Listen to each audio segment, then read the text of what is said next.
Parfait. Bonjour Nathalie Kerouas. Vous dirigez l'association Bleu Blanc Cœur qui vise à améliorer la qualité nutritionnelle et environnementale de notre alimentation en apportant une nouvelle approche d'agriculture responsable. Et pour cela, vous rassemblez, vous aussi, tous les acteurs de la chaîne alimentaire et vous nous direz comment cet écosystème travaille ensemble et surtout quelles valeurs il dégage. Henri Biaspéré, ravi de vous rencontrer. Vous êtes chef d'entreprise agricole dans les Pyrénées-Atlantiques. En plus de vos activités, vous êtes vice-président de la FNSEA et président de l'association AFDI, qui est l'agriculteur français et développement international. Alors très récemment, il y a eu à peine une semaine, la FNSEA a publié un rapport d'orientation ayant pour thème le climat. Vous nous expliquerez vos partis pris. Avec nous depuis Bruxelles. Allô Bruxelles, est-ce que Ricard Ramon m'entend? On va faire la liaison tout de suite. Est-ce que vous m'entendez, monsieur Ramon? Oui, bien sûr. Eh bien, nous aussi. Très bien. Eh bien, merci. Merci d'être Même la table ronde, on a tout très bien suivi. Ben, parfait, parfait. Merci d'être avec nous. Vous êtes chef d'unité adjoint plus spécialisé sur les orientations politiques à la Direction générale de l'agriculture de la Commission européenne. Alors évidemment, et vous l'avez déjà entendu pendant la table ronde 1, on va évoquer avec vous la prochaine PAC et par extension l'ensemble des politiques publiques en faveur de l'adaptation des entreprises agricoles aux défis climatique. Christian Kloss, vous êtes directeur RSE et création de valeurs partagées chez Nestlé France. Vous êtes biologiste et agronome de formation. Vous avez un parcours professionnel dans l'agrofourniture et la coopération agricole. Alors Nestlé France mène différentes actions en collaboration avec les agriculteurs, notamment autour de l'agroforesterie, mais aussi de la protection des sources d'eau ou encore de la promotion d'une agriculture durable. Vous aussi, vous nous direz quelle synergie vous mettez en place et pour quelle source de valeur.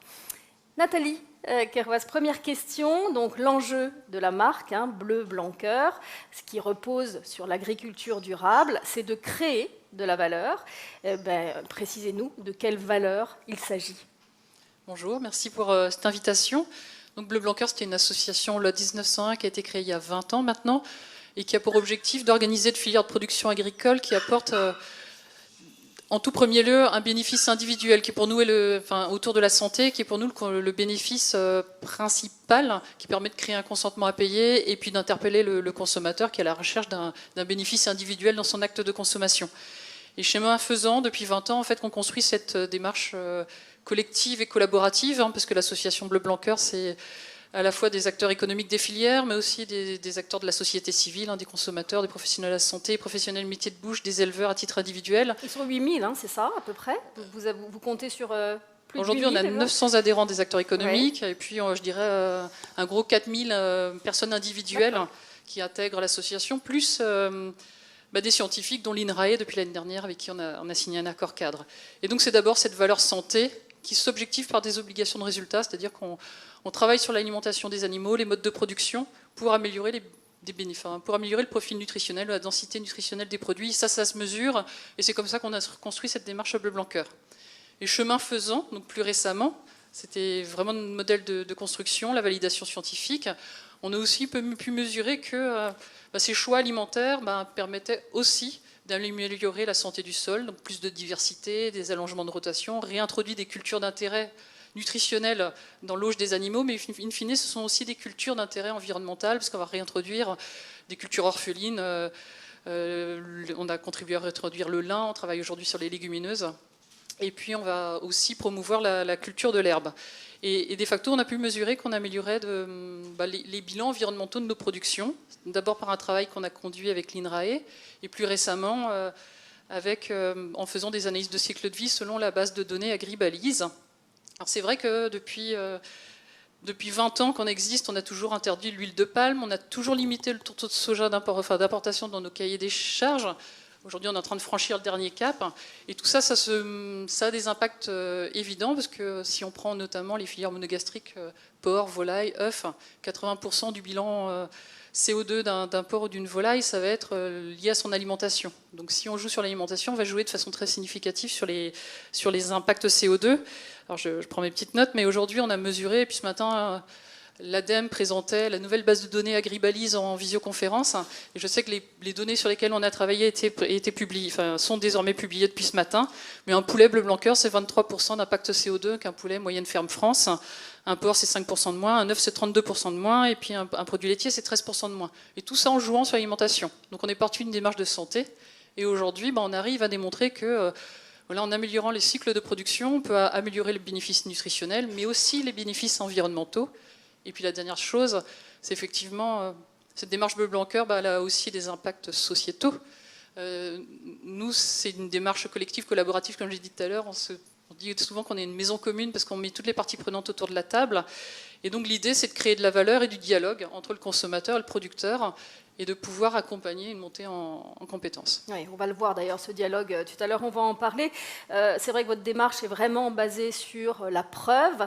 Vous avez, je crois, une trentaine, c'est ça, de cahiers des charges, et vous avez encore des cahiers des charges en cours de rédaction, c'est ça? Exactement, on a 32 cahiers, alors on n'appelle plus ça des cahiers des charges, parce qu'il y a un agriculteur dans l'Aveyron qui nous avait dit arrêtez de nous parler de cahier des charges. Quand on est chez Bleu Blanc Cœur, on préfère parler de ressources.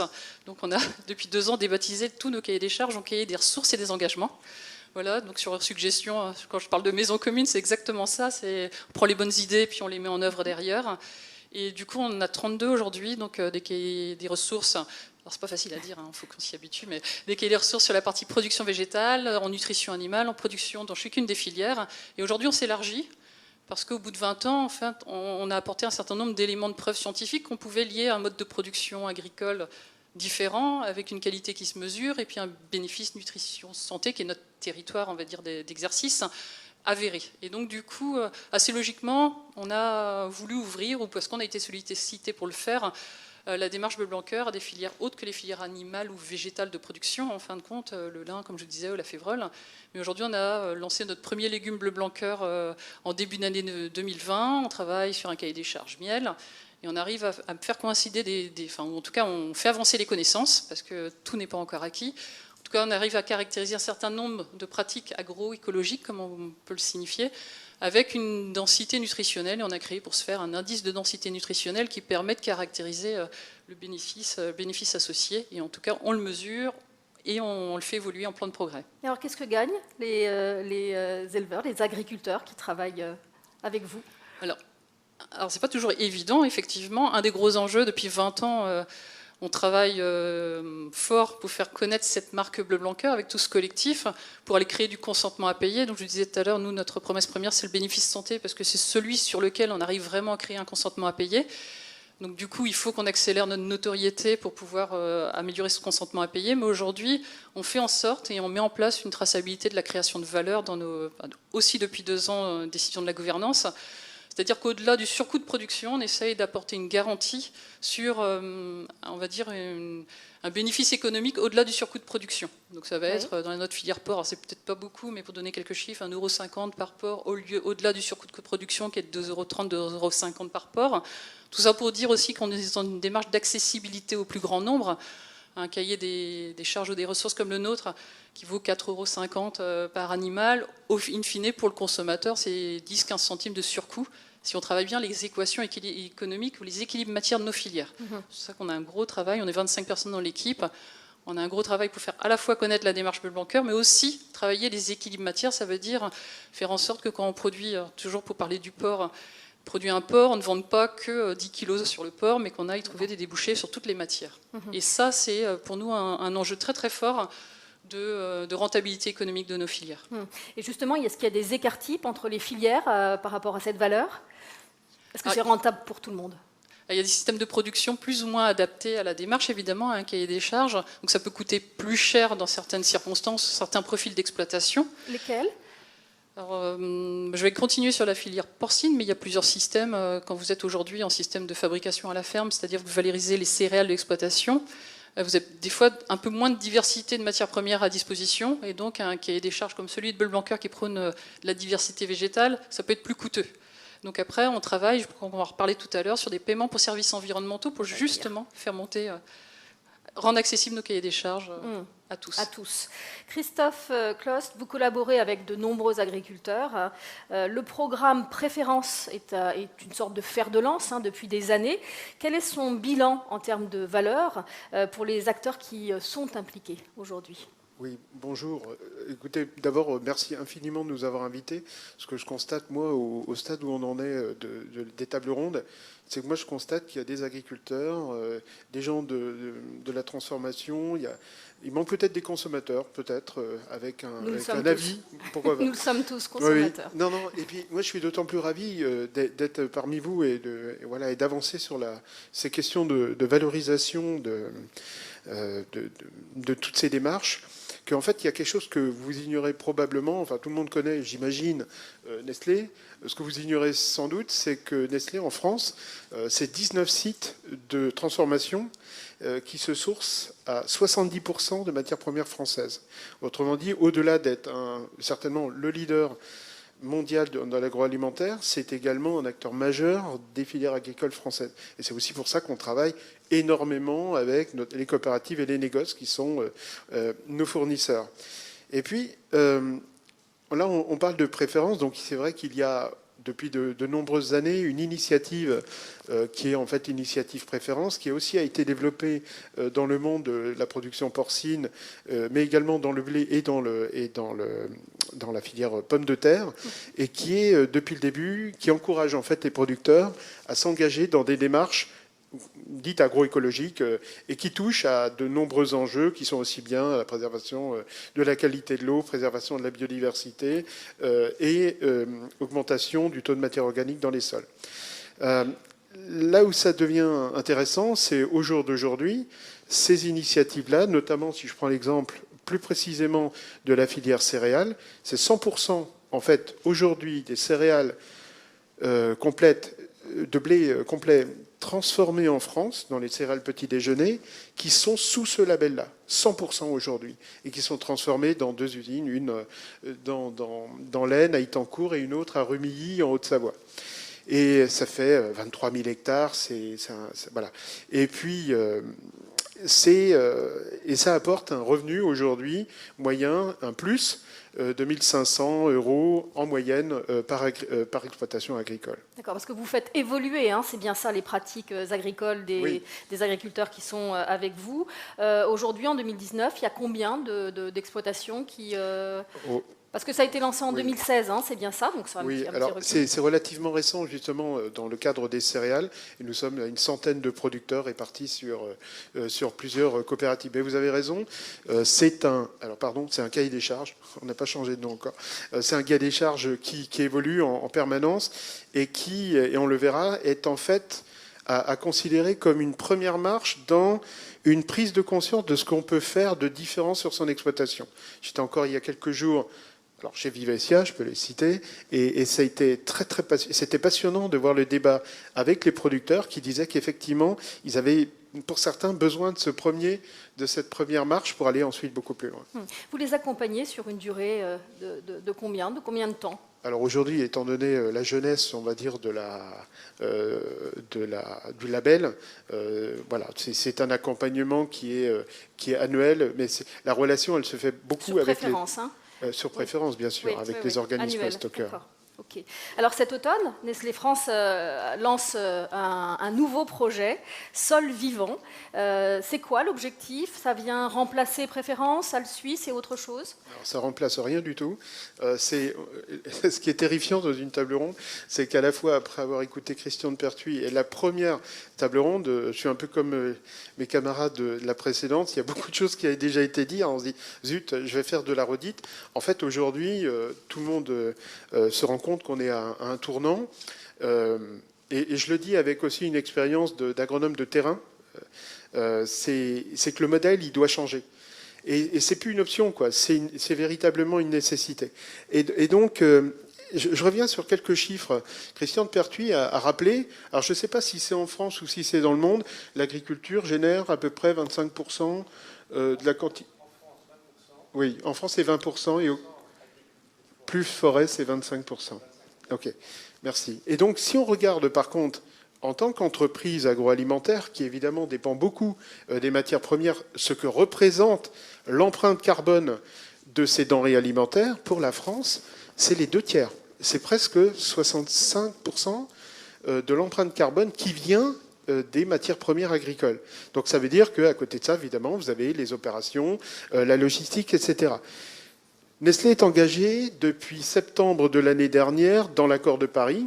Notre PDG, Mark Schneider, au niveau mondial, s'est engagé au respect des règles des 1,5 degrés max, c'est-à-dire au zéro net émission 2050.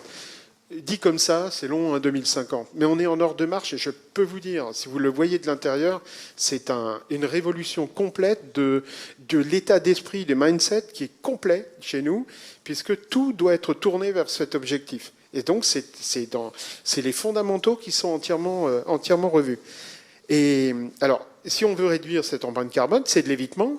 On va éviter de dégager, on va réduire. Donc, facile, hein, la logistique, vous la réfléchissez à nouveau. Le sourcing, pardon, la ressource des matières premières, vous la réfléchissez. Préférence, c'est déjà moins de 300 km pour toute tonne de matières premières qui va rentrer.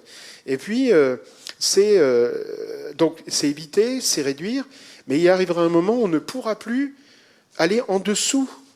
Pardon, je garde mon masque par respect aussi pour mes camarades qui, eux, sont confinés et ont besoin de garder leur masque. Et puis, il va bien falloir un moment qu'on séquestre si on veut arriver à ce zéro net émission. Christian de Pertuis l'a dit, les océans et les écosystèmes. Et donc, il est tout à fait logique de travailler main dans la main avec l'agriculture, le monde de la forêt aussi, mais l'agriculture pour justement voir sur le très long terme comment on peut séquestrer ce carbone. Donc, pardon, grosse digression. Sol Vivant, c'est une initiative qui n'est pas nouvelle. Ce n'est pas nous qui l'avons lancée. D'ailleurs, je regarde la PAD qui est aussi impliquée, et d'autres personnes peut-être. Sauf que la grande différence, c'est qu'il y a une grosse accélération. On est persuadé qu'en tant qu'entreprise majeure, on peut donner une impulsion qui va accélérer les choses. Si les chimistes comprendront, si je dis un catalyseur, c'est-à-dire une accélération formidable pour essayer de faire basculer en fait les choses. Et je reviens à l'état d'esprit, le mindset, c'est quoi? C'est travailler main dans la main avec tout le monde, en transparence, sans avoir peur non plus de l'échec. On peut se planter, on va faire de la R&D, on travaille avec des chercheurs. Alors justement, concrètement, c'est quoi Oui, c'est de travailler main dans la main avec des chercheurs, des agriculteurs. Je reviens aux agriculteurs, extrêmement intéressant. Les solutions, je rejoins ce que disait François, c'est eux qui ont la solution. C'est pas en co-construction, souvent avec des techniciens. C'est eux qui savent comment on fait. Par contre, il y a une énorme différence, mais j'y reviendrai après, c'est dans la mesure. Et là, on a besoin vraiment de travailler parce qu'il ne suffit pas de s'engager, il faudra également mesurer. Et dans ce projet, la rémunération, ça se passe comment? Vous y réfléchissez? Il y a un modèle que vous inventez? Alors, au jour d'aujourd'hui, il va y avoir à l'intérieur de ce grand mouvement des groupes de travail. Et il y a un groupe de travail sur la rémunération des agriculteurs, tout simplement. Qui est composé par? Qui sera composé de toutes les composantes, c'est-à-dire aussi bien des agriculteurs que des chercheurs, agro ou économistes, que des gens des filières, etc.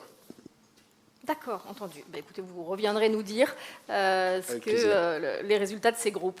On va parler maintenant d'argent, toujours d'argent, de sources de financement aussi, et de soutien pour augmenter la valeur. Henri Biaspéré, la FNSEA, je l'ai dit, vient de publier un rapport d'orientation intitulé « Faire du défi climatique une opportunité pour l'agriculture », dont vous êtes d'ailleurs l'un des rapporteurs. Quels leviers financiers avez-vous identifiés comme les plus efficaces et surtout pour qui? Oui, merci. Alors peut-être rectifier, je n'avais pas vu qu'on m'avait affublé de chef d'entreprise. Je suis tout simplement agriculteur et sur une exploitation qui est dans la moyenne des exploitations françaises.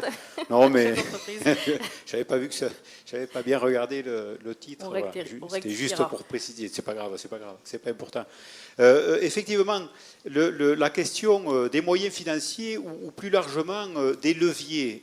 Il n'est pas question que de finances, ça a été dit aussi précédemment, et puis on reviendra peut-être après plus sur la rémunération des agriculteurs, mais c'est sur les leviers qui doivent accompagner cette transformation. je rejoins ce qu'ont dit les uns et les autres, et finalement, Christian de Pertuis et ses collègues ont fini, à force de sensibiliser et de multiplier les rapports et les chiffres, par convaincre, y compris à la FNSEA, que le changement climatique était une réalité. Non, mais je le dis parce que, voilà, quand on a effectivement produit notre rapport il y a 15 jours, qui était prévu normalement pour le mois de mars, on a dit, enfin, la FNSEA. À la FNSEA, quand on représente un peu plus d'un agriculteur sur deux en France, avec toute la diversité des productions et des territoires, les débats sont quelquefois plus compliqués, prennent quelquefois un peu plus de temps. Et puis, on a quand même constaté, et on veut l'évoquer dans ce rapport, qu'on a besoin de construire ce qui a été évoqué auparavant, tout cet environnement, tout ce contexte, à la fois réglementaire, à la fois d'accompagnement des différentes agricultures, pour arriver à convaincre.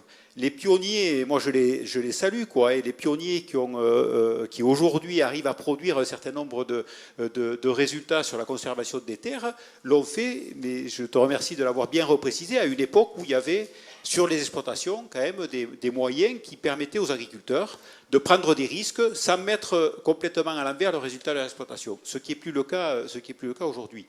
Quand on pense aux politiques publiques, et ce qu'on a voulu quand même citer, les politiques publiques qui concernent la protection des sols. Tout le monde dit que les solutions partent du sol. Quand on voit encore 50-70 000 hectares de sols agricoles français qui tous les ans sont artificialisés, tant qu'on n'a pas une politique efficace de protection des sols pour permettre aux agriculteurs d'exercer leur métier, il y a quand même là aussi un non-sens qu'il est temps peut-être de rectifier.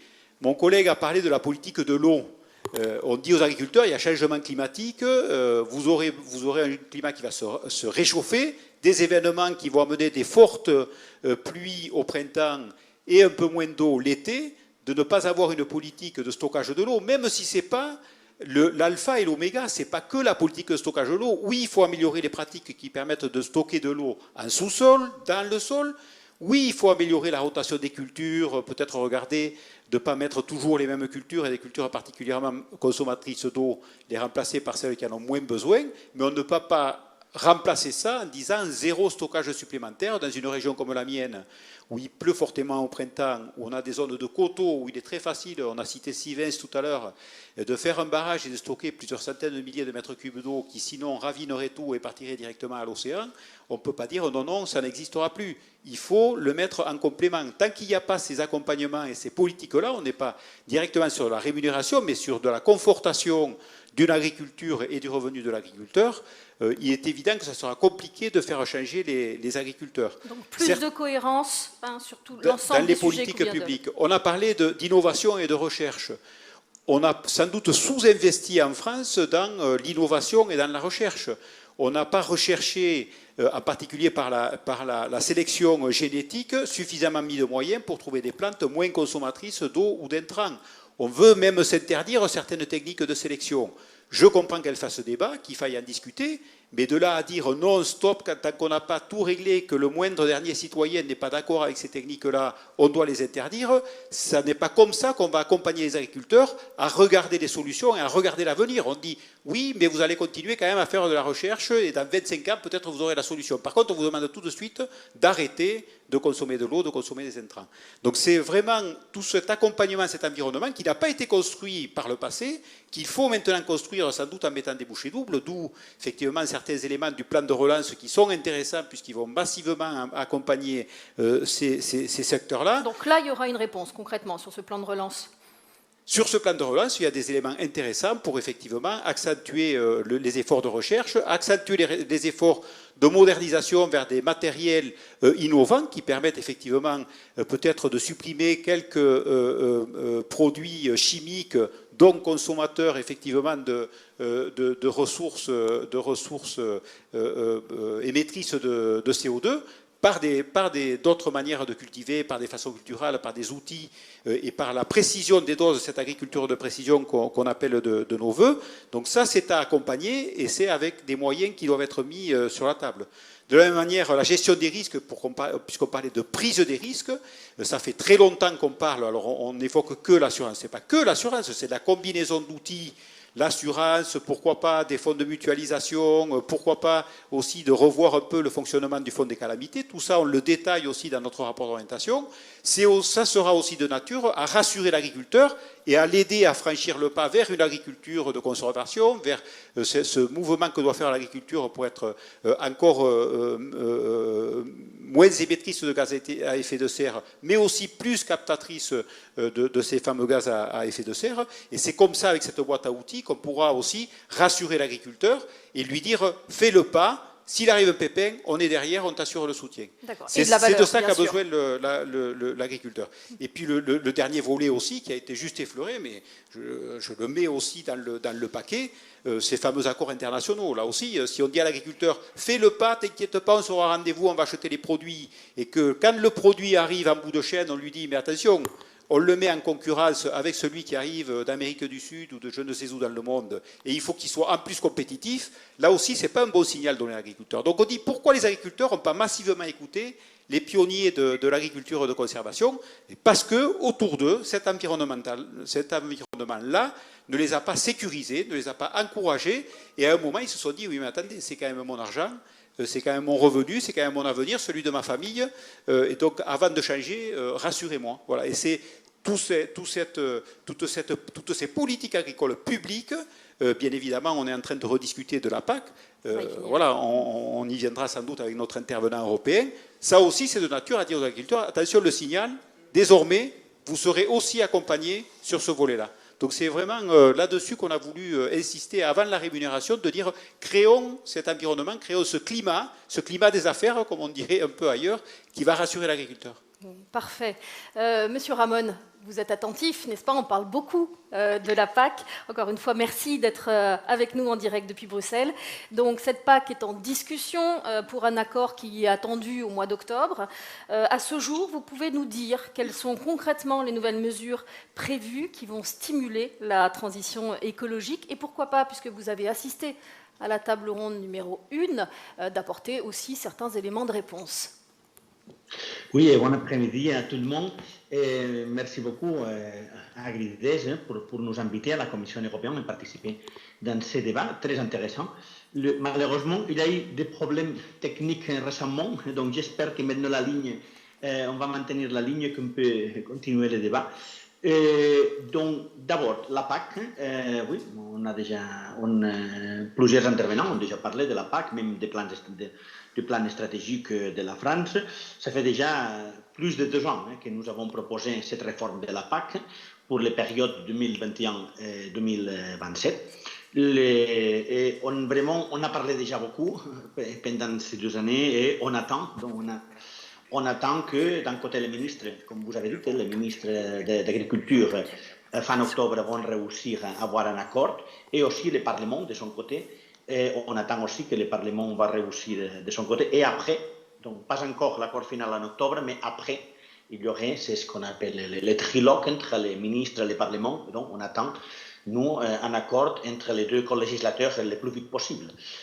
Pourquoi le plus vite possible? Parce que, bon, les agriculteurs, la société européenne a besoin de stabilité, a besoin d'une idée claire de quel va être le soutien qu'on va avoir dans les prochaines années. Et surtout, c'est important d'avoir une politique de soutien public adaptée à cette transition écologique qu'on vient de parler. La PAC que nous avons proposée il y a 2 années, c'était déjà une PAC où, en règle générale, on maintient, c'est ce qu'on appelle les instruments plutôt classiques. On maintient les paiements directs, le soutien aux revenus que nos agriculteurs connaissent très bien, on maintient aussi les investissements, les mesures typiques de développement rural. Donc, en ligne générale, les instruments, des outils concrets de la politique agricole continuent mais avec des changements très importants pour ce qui concerne, d'un côté, le niveau d'ambition environnementale et climatique, et de l'autre aussi une façon beaucoup plus stratégique, beaucoup plus basée sur les résultats. Dans ce sens-là, la discussion que vous avez eue concernant le climat, c'est précisément au cœur, au centre de la nouvelle PAC. La nouvelle PAC, le mois dernier, vous savez, j'imagine que vous avez suivi le débat, le mois de juillet. Heureusement, les chefs d'État et de gouvernement ont réussi un accord financier. Donc maintenant, on a déjà la garantie qu'on va avoir un PAC solide, un PAC fort, avec presque 387 milliards d'euros pour les périodes 2021-2027. Et c'est important, dans le débat que nous avons aujourd'hui, d'être conscient que déjà dans notre proposition et aussi dans les discussions, dans la mesure que les discussions évoluent, il y aura une partie très importante de ce soutien liée précisément à cette transition écologique. Nous, on attend, on l'a déjà dit plusieurs fois, que 40% plus ou moins du soutien public qu'il y aura de la nouvelle PAC, de l'argent européen, va être lié au soutien lié au climat. Petite interruption. Oui, on a eu une toute petite interruption. Je vous laisse continuer. On était sur les 40%. Juste quand j'ai parlé des chiffres. Oui, c'est toujours comme ça. Donc, oui, 40% de la prochaine PAC va être d'une façon ou de l'autre, directe ou indirecte, liée au climat. On parle de climat, comme on a été dit aujourd'hui, on parle d'un côté de l'adaptation, mais on parle aussi on parle de la mitigation, on parle de réduire l'émission, on parle d'avancer vers le stockage de carbone, mais on parle aussi de l'adaptation à cette nouvelle réalité, quelle que soit la température que nous allons avoir. Donc, les 40% de la nouvelle PAC va être directement ou indirectement lié au climat. Et à un niveau beaucoup plus concret, donc, il y aura, comme on avait déjà dans le passé, une partie importante des mesures de développement rural, de ce qu'on appelle dans notre langage le deuxième pilier de la PAC, la politique de développement rural, les 30% dédiés à l'environnement, au climat, mais avec des standards plus élevés. Pourquoi? Parce qu'il y aura ce qu'on appelle la nouvelle conditionnalité, donc les normes générales obligatoires que tous les agriculteurs doivent respecter. Il y aura donc un niveau certainement plus élevé de ces normes obligatoires et en parallèle les mesures volontaires où l'agriculteur s'adhère dans les mesures de développement rural, les mesures environnementales vont être donc plus ambitieuses. Mais ici, il y a un élément très important dans la prochaine PAC que je voudrais souligner, et la grande nouveauté, qui est le fait qu'il y aura une partie importante du soutien direct, donc des paiements directs, qui va être dédié à ce qu'on appelle les éco-régimes, éco-schèmes, parfois, je ne sais pas quelle est la traduction concrète en français, je crois qu'on l'appelle le régime écologique. Donc, qu'est-ce que ça veut dire? Donc, ça veut dire qu'on va avoir une partie importante de soutien direct liée spécifiquement à des pratiques vertueuses, des pratiques environnementales qui vont au-delà de ce qui va être obligatoire pour l'ensemble de la communauté agricole. Vous parlez là, pardon, vous parlez de rémunération des services environnementaux. Oui, exactement. Ici, on parle de services environnementaux, dans la nouveauté qu'il y aura avec ce nouveau soutien qu'on va avoir dans les premiers piliers de la PAC, avec les éco-schemes qu'on appelle éco-schemes, on les appelle en anglais, en français vous les appelez les nouveaux programmes écologiques. La nouveauté, c'est que nous, on est habitués dans le soutien aux mesures environnementales, on est habitué au modèle classique de mesures environnementales où on paye que la perte de revenus et les coûts additionnels. C'était la façon classique de rémunérer les pratiques plus vertueuses, plus environnementales, vers un agriculteur beaucoup plus durable. Avec le nouveau système, avec le nouveau programme écologique, on va être capable aussi d'ajouter des incentives, parce qu'on est conscient qu'avec payant que la perte de revenus et les coûts additionnels, ce n'est pas suffisant pour stimuler cette transition, pour incentiver aux agriculteurs l'intérêt à entrer dans ces systèmes et avoir un intérêt pour pratiquer ces différentes pratiques agronomiques plus vertueuses. Donc, on va être capable d'ajouter cet incentive. Ça, c'est la grande nouveauté. Et ces incentives, c'est sous quelle forme? Donc, simplement, on va payer, donc ça va être un paiement complémentaire au paiement direct de la PAC pour les agriculteurs qui, de façon volontaire, entrent vont accepter et vont pratiquer ces mesures environnementales plus durables. Donc, mais au-delà toujours de ce que ça va être obligatoire. Des exemples typiques, donc il y a déjà donc, le modèle de rotation, par exemple, on a parlé beaucoup de sol ici, non? Donc on a les pratiques qui sont obligatoires à niveau de rotation et que tout le monde doit déjà faire, mais les rotations qui sont plus ambitieuses, donc on va les soutenir avec par exemple avec les nouveaux programmes écologiques, mais aussi on peut les soutenir avec l'argent aussi du deuxième pilier. En tout cas, c'est ce qui est important, c'est que ce soutien va être volontaire pour l'agriculteur. Mais nous avons beaucoup d'intérêt à qu'il y ait une surface la plus large possible qui entre dans ces nœuds. Voilà.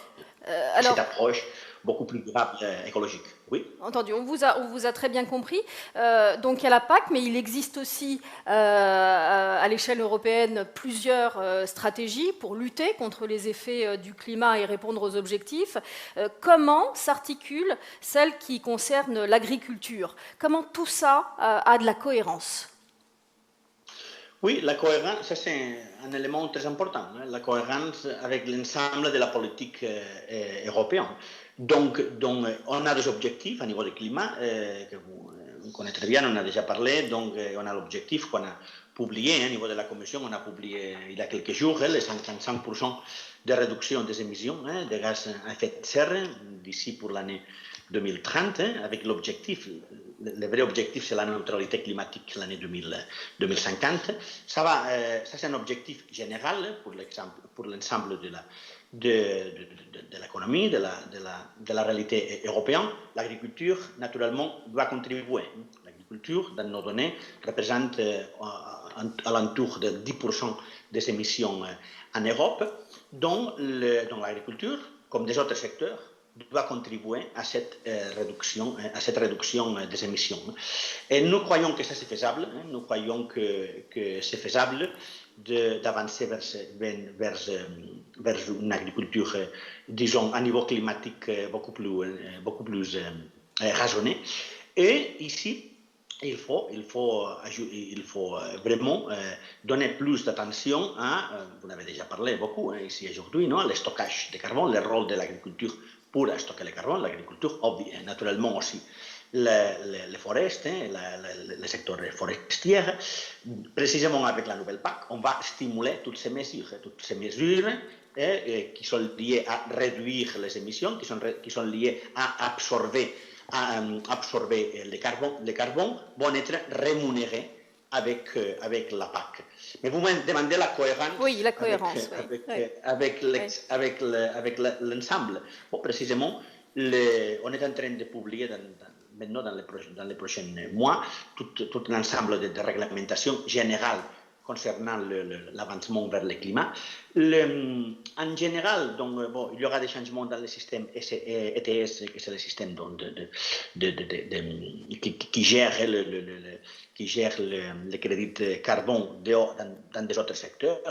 En principe, l'agriculture n'est pas là et va continuer séparé du système ETS, mais il y aura des objectifs à réussir pour le secteur agricole.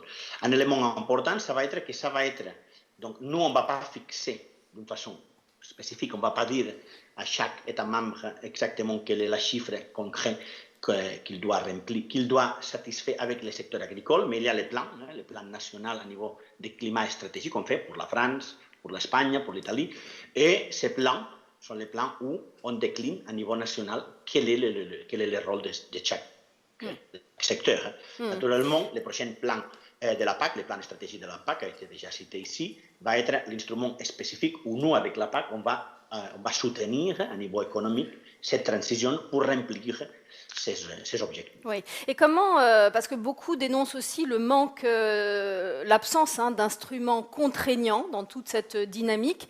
Donc comment l'Europe peut imposer sa volonté, c'est-à-dire les objectifs que vous fixez, face à des États membres qui restent très réticents? Donc nous, on croit que ça c'est une grande question. L'Europe essaye d'être contraignant et il faut être conscient que maintenant, à l'Europe actuelle, c'est ce qu'on appelle le pacte vert, le Green Deal, est au centre de l'action européenne. Maintenant, l'Europe et la Commission européenne, dans ce mandat, nous avons l'ambition climatique au centre de notre attention. Et là, vraiment, nous, on confie et on croit que, même s'il y a des réticences, comme vous avez dit, nous, on croit qu'on va être capable de convaincre tout le monde. Pourquoi? Parce que, a été dit ici avant, la contradiction classique, simple, disons, que parfois on avait entre le développement économique et la durabilité n'est pas si simple.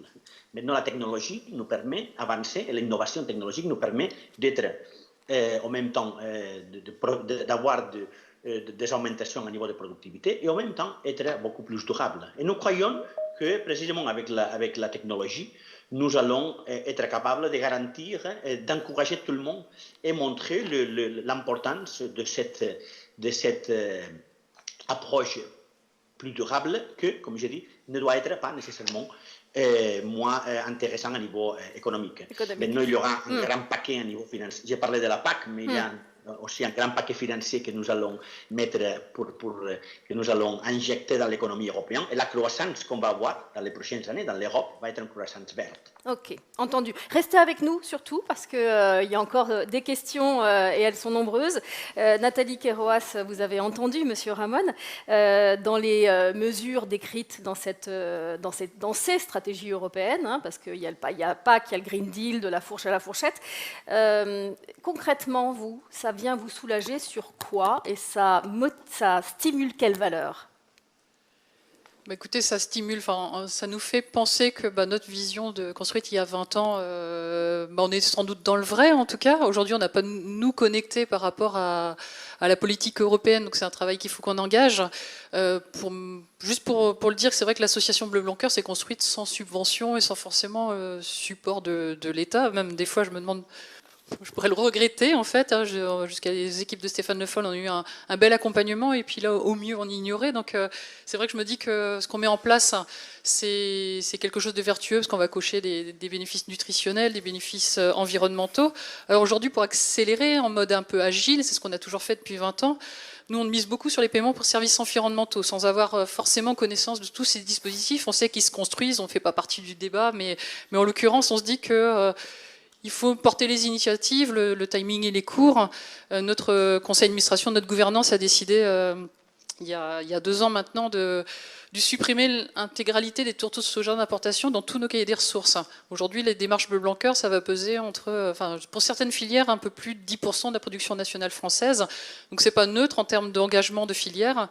Et on était déjà à maxi de soja dans nos cahiers des charges depuis 7-8 ans. Qu'on avait limité, donc en moyenne, je dirais 2 fois mieux 10 ans que ce qui se faisait en moyenne en pratique. Et là, on passe le dernier cap, et je dois vous avouer que c'est un cap qui est compliqué, parce que ça fait 1 an et demi qu'on anime des commissions filières, des commissions nutrition animale au sein de l'association.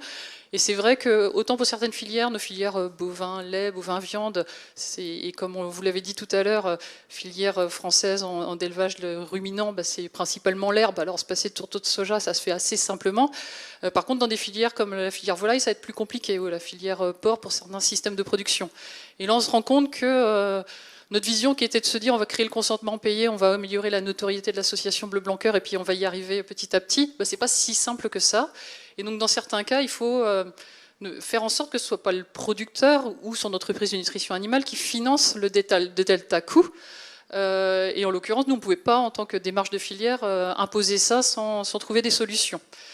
Donc du coup, je sais qu'on a fait des estimations économiques. Alors c'est vrai que il y a un delta à supprimer le soja d'importation. Puis comme nous, on ne le veut pas le remplacer par du tourteau de tournesol de la mer Noire ou du colza importé du Canada, on veut absolument que ça soit remplacé par des légumineuses produites sur le territoire pour le lien au sol qui a été évoqué tout à l'heure, les aspects environnementaux bénéfiques. Et on voudrait le remplacer par du pois, de la févrole, du pain cultivé sur le territoire. Et là, clairement, il y a un coût parce qu'il faut amorcer la pompe, il faut remettre en place les cultures. Et du coup, on s'est mis en marche parce qu'on avait une expérience à essayer de rentrer par les paiements pour services environnementaux. Et dans notre démarche, il y a toutes les parties prenantes. On a déjà une preuve de concept réussie depuis une petite dizaine d'années On porte un dispositif qui s'appelle écométhane, ça veut dire que les éleveurs, il y a un peu plus de 800 éleveurs qui sont engagés dans notre démarche, qui rentrent dans un dispositif environnemental qui mesure, parce que c'est notre engagement, leur réduction de méthane. Et on avait déposé, au moment des accords de Kyoto, un projet domestique. Donc en gros, on était reconnus, on était habilités à vendre les réductions de méthane de nos agriculteurs sur le marché du carbone. Sauf qu'on a fait ça en 2012, 2013, fin des accords de Kyoto. Donc du coup, depuis, on s'est dit, bon, on ne peut pas rester sans rien faire, on va chercher du mécénat à la place. Et donc on a construit un dispositif pour continuer à accompagner les producteurs qui étaient dans ce dispositif, qui mesurent. En plus, il y a une énorme fierté à se dire, bah, moi, sur mon exploitation, j'ai réduit de 50 tonnes de CO2 sur mon exploitation. Aujourd'hui, ce qui nous commande le plus, parce qu'en fait, on leur propose des outils de communication plutôt que de l'argent. En fait, c'est très symbolique. Mais en gros, ils nous commandent le plus, c'est des panneaux de ferme en disant, moi, je suis engagé dans la démarche Blanquer et je mesure mon amélioration de l'empreinte carbone. Et sur ce sujet légumineuse, bah, c'est vrai que le contexte est très, très propice, on va dire, l'urgence climatique, le plan protéines, la PAC et puis tous les programmes européens, fait qu'aujourd'hui, bah, on a envie de porter ce dispositif en disant bah, on sait quelle somme il faut qu'on aille chercher pour accélérer la transition vers l'utilisation de légumineuses. Nous, on a un gros enjeu, c'est de réussir à tenir notre cap sur la suppression du tourteau de soja. Et là, si on met en marche pour aller chercher 100 000 € l'année prochaine pour les distribuer aux éleveurs, pour qu'ils arrêtent le soja et qu'ils remettent des févriers. C'est la première étape. On n'a pas engagé toutes nos filières là sur l'année prochaine, mais c'est la première étape. D'accord, donc c'est vraiment très proactif de votre part. J'espère que la PAC prendra le relais. C'était le sens, effectivement, de la question. Apparemment, c'est en route. Henri Biasperé, les financements publics ne riment pas toujours avec l'augmentation des revenus des agriculteurs. Quelle équation, selon vous, doit être trouvée et le plus rapidement possible ? Il y a eu un bout de réponse qui vient d'être apporté. Ça rejoint ce que je disais tout à l'heure sur la cohérence des politiques publiques, quoi. Entre les injonctions, les souhaits, les desiderata des consommateurs, des citoyens, etc. Et la réalité de la pratique et des politiques publiques, il y a quand même un fossé qui n'a toujours pas été comblé. Sur l'exemple qui vient d'être cité, dans ma région, dans le sud-ouest, dans les années 90, il y avait un quart de la sole qui est aujourd'hui consacré au maïs, qui était consacré au soja, avec des usines qui transformaient, qui trituraient le soja, qui le mettaient dans l'alimentation animale. Avec les réformes de la politique agricole commune, tout ça a disparu parce que le premium qui était donné pour faire la culture du soja, il a été supprimé pour faire ces fameuses primes uniques. Bon. Depuis qu'on entend tous ces sujets autour, et donc il y a des filières qualité de grands distributeurs qui se sont mis en place, qui disent qu'il nous faut du soja de pays. On a mis en place les coopératives avec des fonds comme Avril, ont financé une usine pour transformer du soja localement et l'intégrer dans l'alimentation animale et les mettre dans ces fameuses filières qualité. Sauf qu'à la fin, quand on est devant les négociateurs, c'est « Ah non, mais le prix du cochon, parce que là c'est du porc en l'occurrence, non, mais c'est au même prix. » Ah ben au même prix, ça ne peut pas le faire. Parce qu'entre le port de Bilbao, où il arrive du soja non OGM d'Amérique du Sud, et celui qu'on fait, nous, dans notre secteur, pour qu'il soit intéressant pour l'agriculteur, il y a 80 € tonnes de différence. Si le consommateur, le distributeur n'accepte pas de payer cette différence, il faut bien le trouver quelque part. Donc aujourd'hui, il y a quand même un problème qui paie effectivement cette transition de l'agriculture et ces nouvelles pratiques de l'agriculteur. Alors là, ce qui a été évoqué là, avec les PSE est une formule, c'est-à-dire que de faire du soja, ça permet, vous avez cité toutes les externalités qui sont permises par le soja, donc on va chercher du paiement pour service environnemental pour essayer d'aller compenser. Ça peut être l'un ou l'autre, ou l'un et l'autre. C'est ce qu'on a écrit dans notre rapport. C'est-à-dire que le consommateur qui souhaite une agriculture qui aille dans son souhait d'économie de gaz à effet de serre, dans son souhait d'une amélioration de la qualité, dans la relocalisation de l'alimentation, on en a parlé tout à l'heure, eh bien, il doit aller jusqu'au bout de la démarche. C'est-à-dire quand il est devant le rayon, il choisit le produit qui a cette valeur ajoutée. Absolument. Et puis la deuxième... Je vous laisse terminer.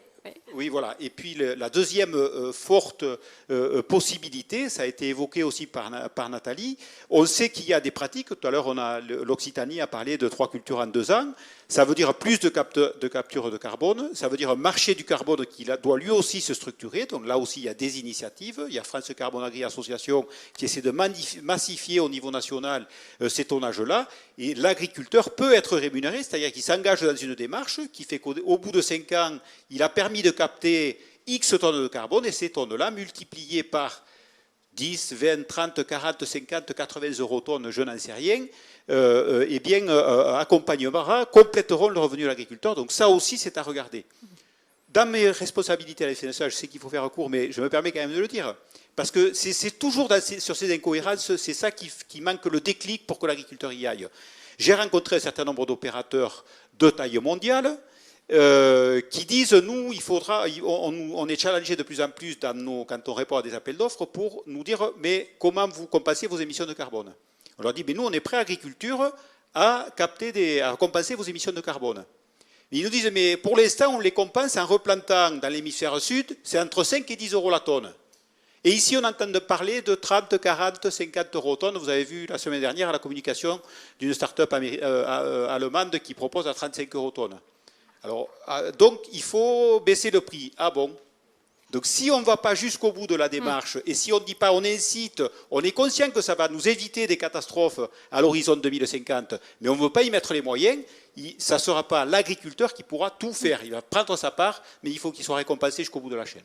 Alors justement, Ricard Rabonne, toujours sur le sujet du carbone, et vous l'avez évoqué tout à l'heure, Christian de Pertuis, comment l'Europe peut stimuler les marchés, précisément? Est-ce que la taxation carbone aux frontières peut créer cette valeur pour les agriculteurs dont on parle?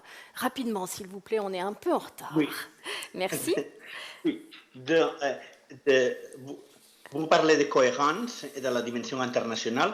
Il faut être clair, avec les pactes verts et avec la stratégie de la ferme à la table, c'est la première fois où la Commission européenne s'engage d'une façon solide à demander aux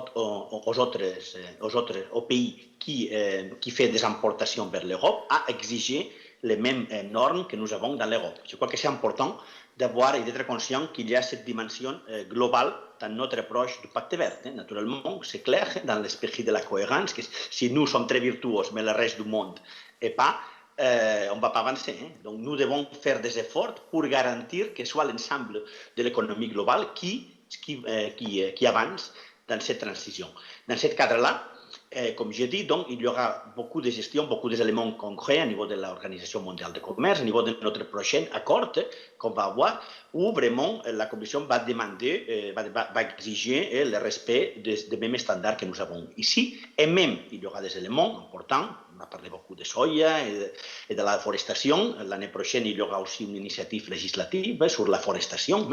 Et on peut avancer avec des idées, ce n'est pas clair encore, mais on va vraiment avancer vers des idées pour éviter qu'il y ait des produits qu'on utilise et qui ont contribué à la forestation.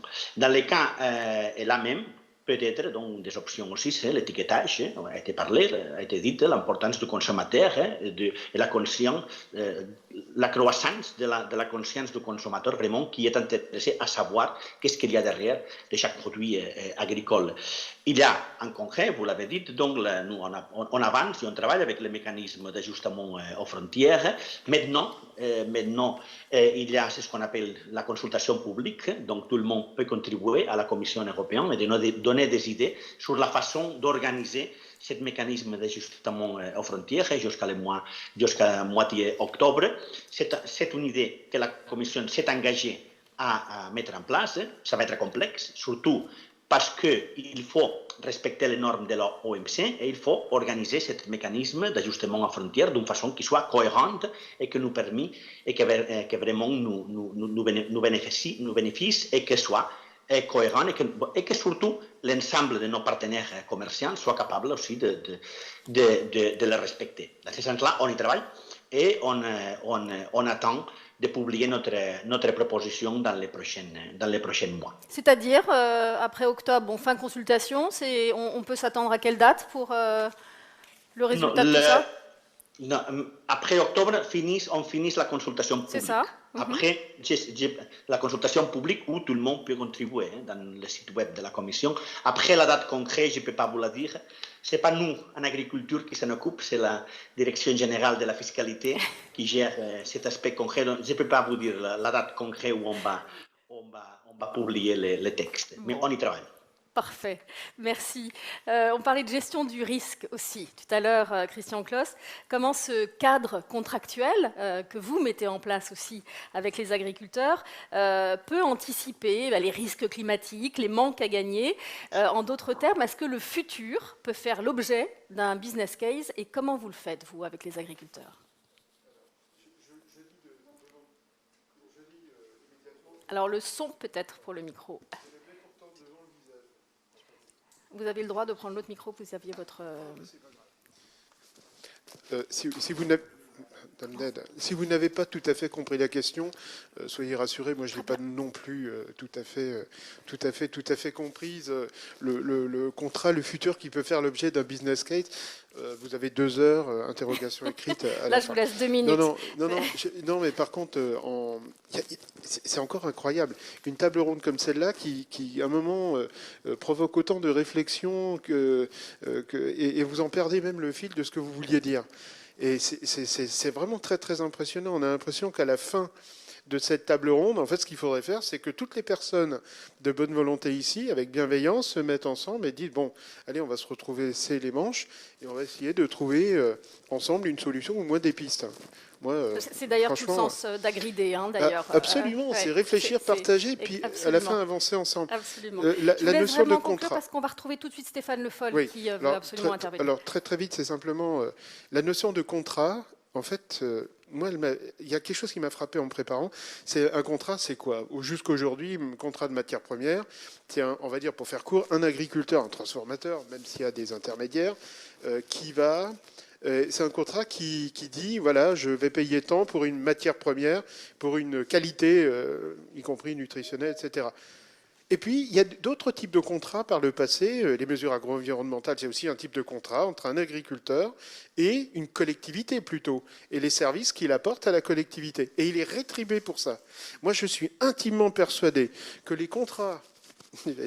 Les contrats du futur seront des contrats qui mélangeront tout ça dans une véritable approche holistique, globale, et pas en laissant des gens sur le côté en disant « Non, non, ça c'est l'environnement, ça c'est le business, ça c'est la nutrition, etc. » Non, c'est pas ça. Et donc l'agriculteur, par son acte de production, produira évidemment des matières, mais il produira des services, et il doit être rémunéré pour les services écosystémiques qu'il génère. Et ça, dans une approche territoriale, donc ça veut dire certainement pas en imaginant que les gens qui sont dans la Somme auront la même chose que les gens en Occitanie. J'ai beaucoup travaillé autour des questions d'eau et de protection des périmètres de captage. Nestlé a fait des contrats où on a payé pour les services environnementaux des agriculteurs, mais c'était un contrat privé. Demain, tout ça sera globalisé.